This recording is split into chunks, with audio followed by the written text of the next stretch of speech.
Hey, welcome back. Part 3 of our video lecture series. In week 3 of digital media literacy here at Mid-America Christian University, Dr. Castleberry here taking questions and putting some spit polish on it. Trying to make sure I mince phrases in every single video we make today. Classic Danisi move, right? I'm doing a bit of a what do you call it? Postmodern pastiche of things, right? Just bricolage, detonation of grammar as we know it, and sometimes you just got to do that to get through the day. Anyway, we're looking at some of Williams' DQs for week 3. So we'll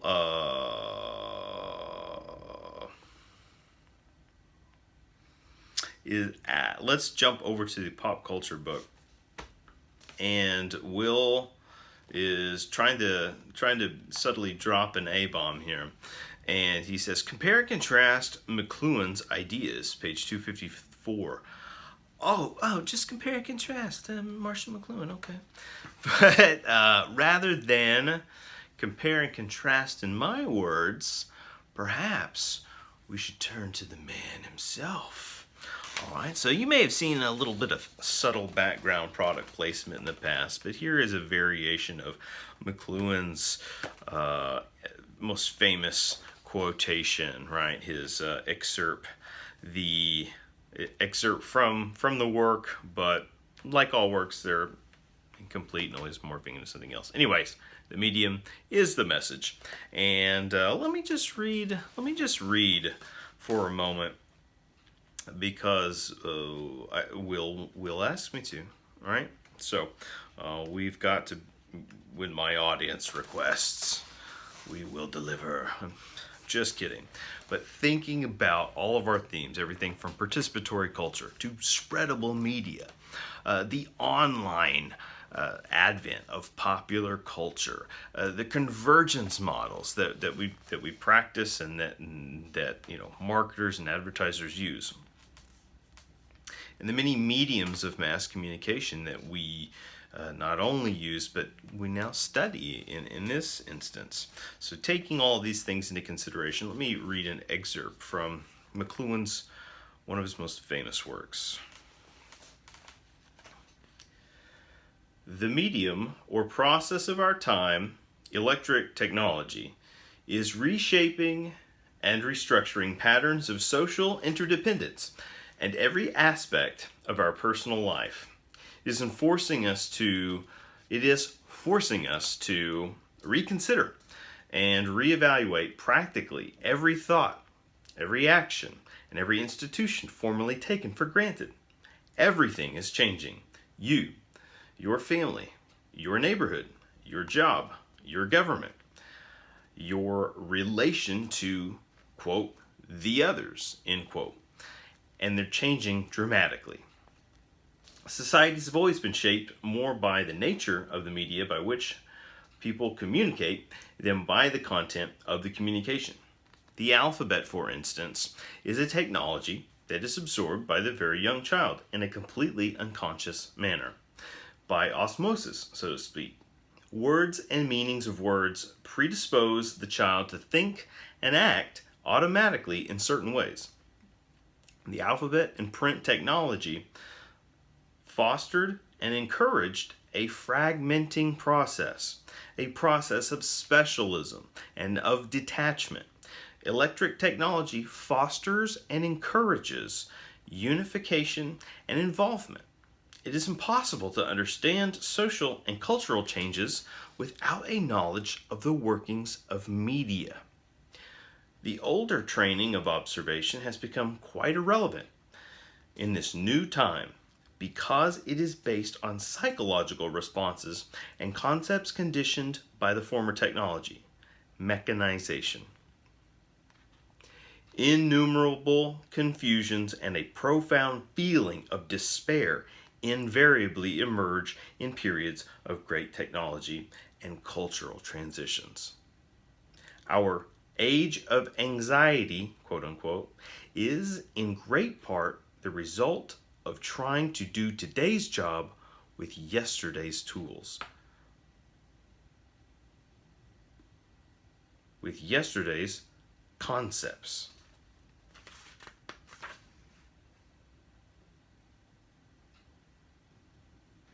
Youth instinctively understands the present environment, the electric drama.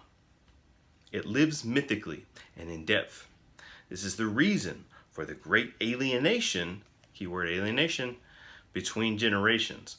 Wars, revolutions, civil uprisings are interfaces within the new environments created by electronic information media.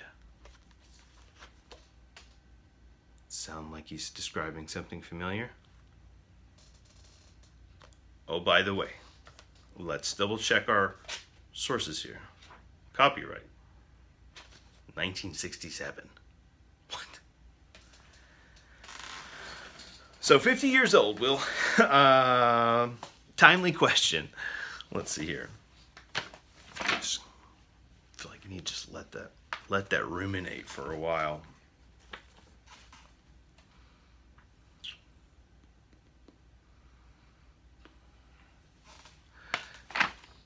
Drawing back to the Writing Well in the 21st Century book from Linda Spencer, Will asks, when looking for a credible source, what are the requirements you should look for?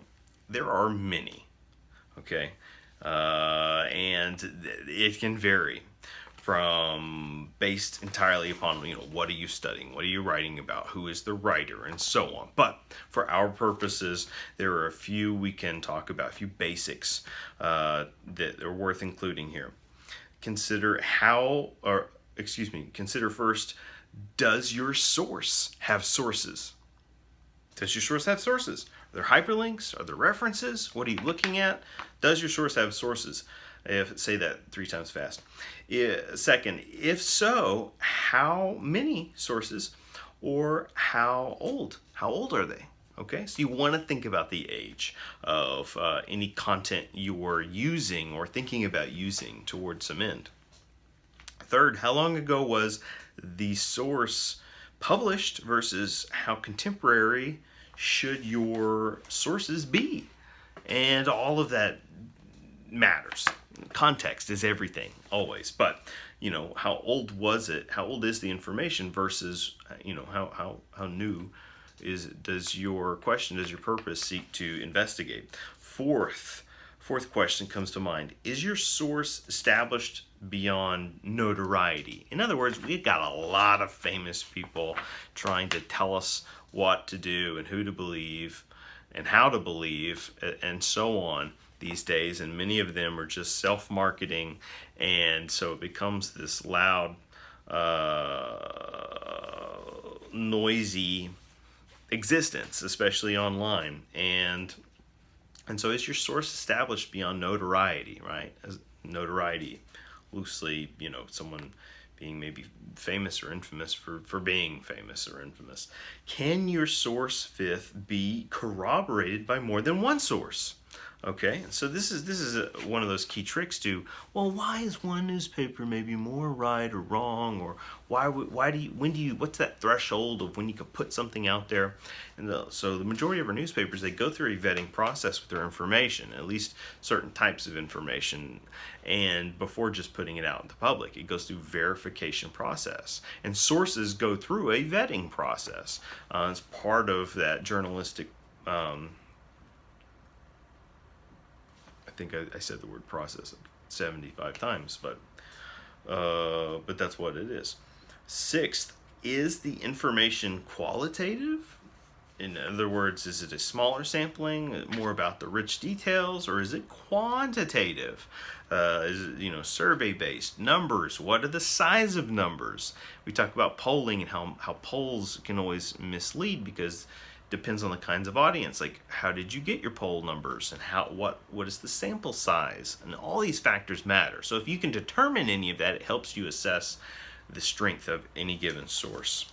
Oh, finally, what bias? What bias might your source have? And we have to be careful about any biases our sources may share. And so that may take a little investigating. Bottom line, right, that search for truth, or little t truth as always, but facts and so on, it can be an ardent process. And a lot of people, once again, just don't want to have to do any of that. And so just give me your hot take.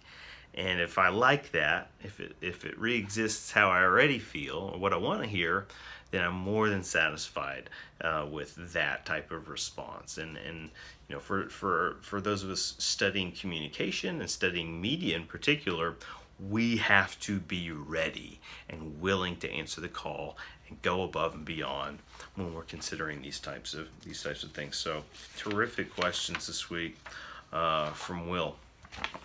It looks like, okay, let me see how many questions I can get in from Destiny.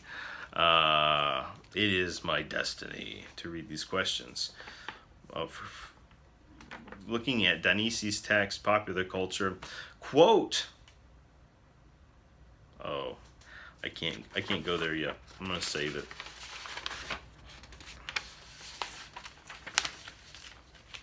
That's called a tease. Let's look at some questions from John Lee. John asks, would we as a society... Let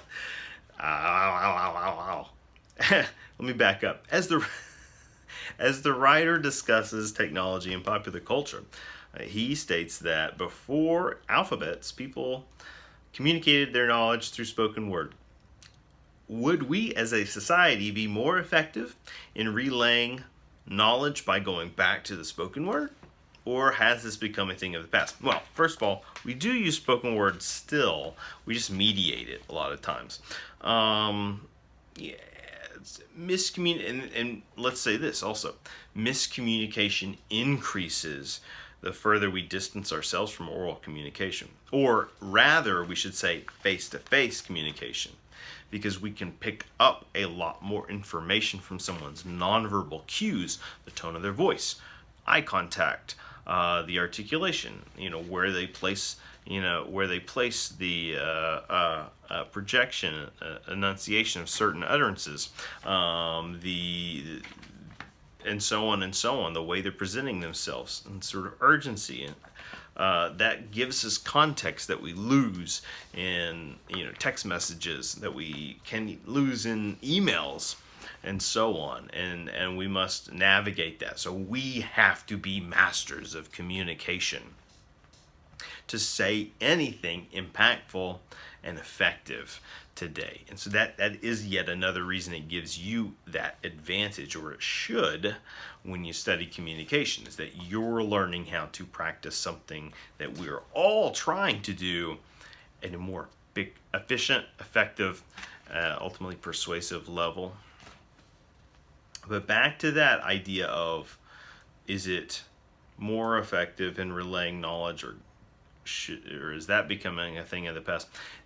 So many of these questions remind me of our readings about binary opposition from earlier in the book, and I think something important to keep in mind is many of these cases, and this is probably just my it's not just my problem, but it's my burden to bear. I always prefer an as opposed to either or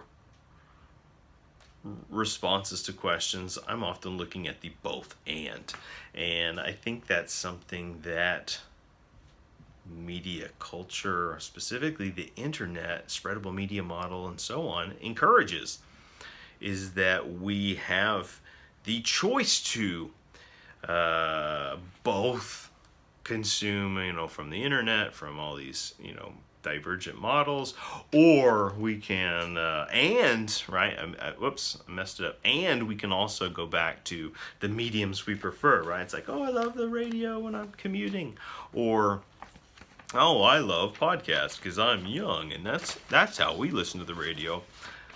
You can do it both, right? You can have your cake and eat it too.